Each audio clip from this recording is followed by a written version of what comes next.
A lot of you also asked about RemixDeck control. So let's switch down to a different deck, and now we see the RemixDeck.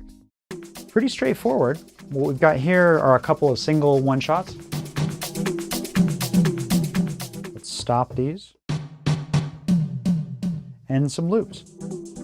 You can also do routing of effects, and you can loop the whole deck.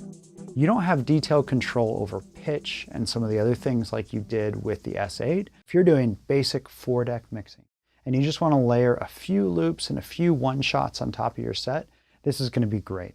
You've got this convenient deck switch button here, which allows you to go into your RemixDeck, trigger some loops, throw off some one-shots, and keep going with your set. Many of you have asked about the auxiliary inputs, and this controller has 2 of them. So you've got a RCA input, which you can do a CD player or your iPhone. You can't do a turntable because it's not a phono level, only a line level. And you also have a mic input. Now, both of these are controlled somewhat digitally if the unit is unplugged. So if your unit somehow was unplugged or you had to restart your computer, this is nice because you do have a safety mechanism. Basically what you do is you hold down the aux button and turn the loop encoder, and that will give you control over one of the 2 inputs.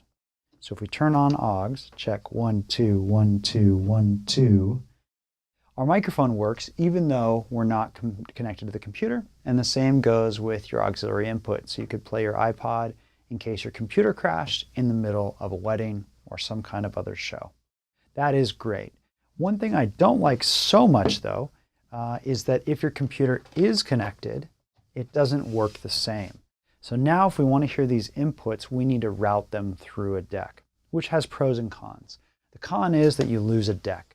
So here in the software, I've got deck number 4 set up as a live input. So it allows me to route any kind of input to this particular deck.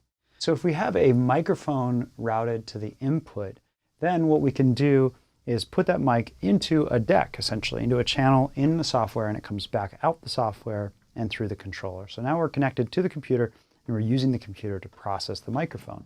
So that means we can add crazy effects,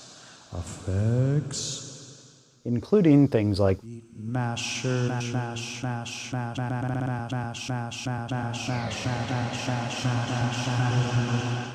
which can be silly and fun. I had a lot of fun with that earlier today, using things like your voice to create hi-hats and bass drums and other cool stuff.